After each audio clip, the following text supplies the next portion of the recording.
we can paint the light over the dark, which is the beauty of heavier paint, acrylic paint and so on.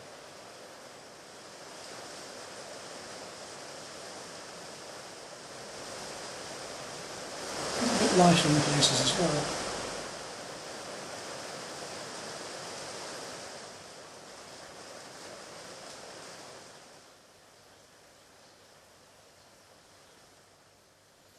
Let's see if we can flatten the brush out and dry it out a bit. Just use the very end to tickle in carefully some of these feather textures.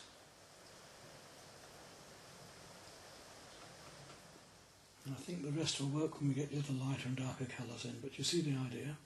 Now let's have a go at the cockbird. Then I'm going to start straight away with the yellow because I want to get that yellow dried and established so that I can get a really strong colour on there afterwards. You can see the pencil mark showing through, so it does not cover very well acrylic yellows easily. I'll let that dry off and then we'll put some more colour over the top to build it up. So straight away in with the colour. Let's look at the shadowed areas, the greys. There's quite a mixture of shadows in this one, ranging from quite cool, like this one, which is more almost a turquoise. Let's get this white area covered so we can find the correct colours. Back over to here again. Carry on.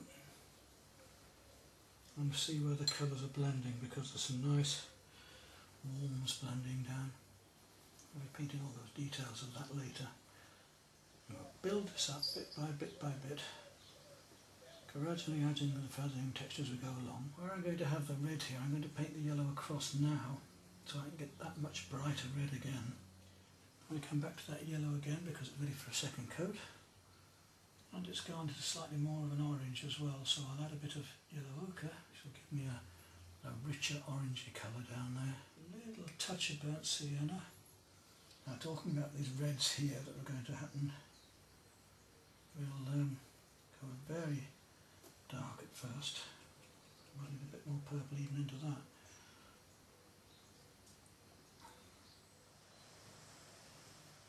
Once we start to paint in the dark, you see how it stands out.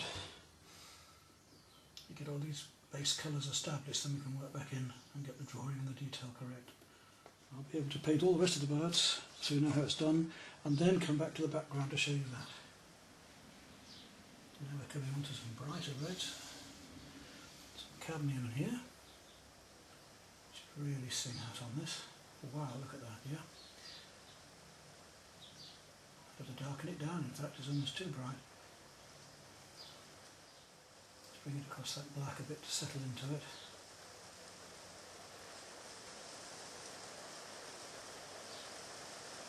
Nice chin there.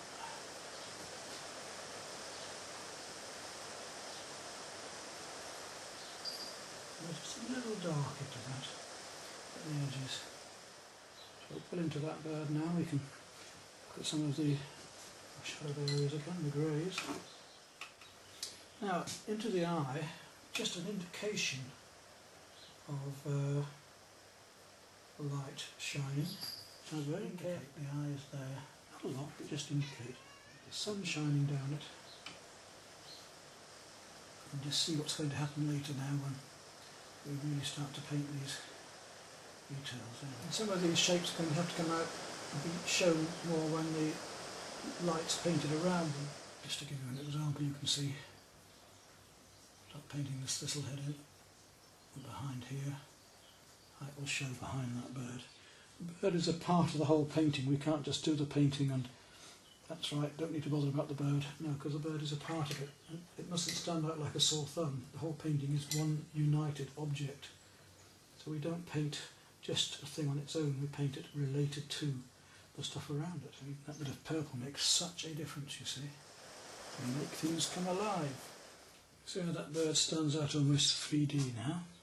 Okay, I think that's given you a good enough idea for the moment of how the birds are going to be painted, so I'll finish off the other 4 or 5 birds now, and then we'll come back to doing the final details.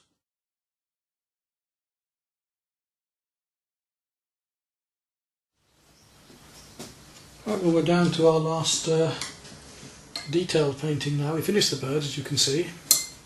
I might do a little bit to them later, not much. So it's really a matter of getting all these thistles. I'm trying to make these soft effects with those. So I'm going to mix up some light colours now, some cream. Let's just try the cream neat first. I've got to get this just right, the consistency, because if we want to use the tip of the brush and flatten it out a bit, then the paint has to be able to flow really creamily. A Series 54 Zero brush, so that should be fine enough. Let's see. I'm going to use this light to also help the bird to stand out a bit more. I've got a lot of work to do with these little pieces, just tickling them out. You can see we're gradually building up more and more and more of these thistle bits, thistle heads, lightly shining in the sunlight. Paint it thinner, we get a lighter, softer colour, and if I put it on a little bit thicker look, we get a stronger bright. This gives me my warms and cools of the sunlight catching over the surface. So I've got to paint the paint a little bit thicker if I want it lighter, or it will go slightly transparent and the underpainting will show through, which can work to our advantage, as you can see. Got to look carefully where we want these light bits to be, these highlights. At the moment we're painting this warmer cream on, but I'm going to put some very light blue in later as well. I put in my creams and now I've made a very, very light pink with some rose and white. And I'm going to put a few more warms into this fluff to really get the effect of the sunlight and to make the cool seem cooler and the warm seem warmer and all of those things I was saying. We play the opposites in rough against smooth, dark against light and so on. Which will also help the birds, because there's a lot of cream in the birds, and if we get more pink into these fluffy seed heads, then it'll make the bird stand out a bit more. It's a lot of work, but it's quite fun. You can see the effects as we go along, growing. Oh, lovely, that pink shines out. Beautifully it shines out there. And from these we're going to come into some yellow ochre, which will be a bit warmer obviously into these seeds. Very light highlights at the moment. We'll come back on some more mid-tones and warmer tones to make these lighter colours stand out even more on their own right. Yellow ochre and white, as I was just saying, which is a nice mustard yellow. With white it goes a warm, lovely warm yellow. Gives some more depth to these. Go back and look at some of the cools going on. Some of these little fronds are quite a nice light blue and shadow. We must keep observing. It's not just one colour, that's it, finished. We have to look looking at all these lovely colours that are there that are going to help to make this painting. See the difference that makes putting that cool shadow in there, because it will make the other colour seem so much brighter. Do you think the bird needs a bit more? Well, paint it. If I use this cool here, it's going to make the pink seem pinker, which could be good. We're now coming up to our final colours. We're going to start working a few of the darks back in again as well, and just bringing out some of these real warms. There might just be one or two greens that need picking out a bit. There's much more turquoisey green into here as well. We're almost there now. I don't need to do too much more. There's a few little thistle heads I want to paint to get a bit more purpley warmth in. So let's have a look at these last thistle heads. Sort of deep purple, blue. We're painting some of the darks back in again now, but they're nice warm darks. Look at the vibrance that gives, these last strokes that can just pull things together. This purple's rather nice, so we'll use it quite a bit. You see how it's just livened up this painting, and I don't think we need to do much more now. Very darks now.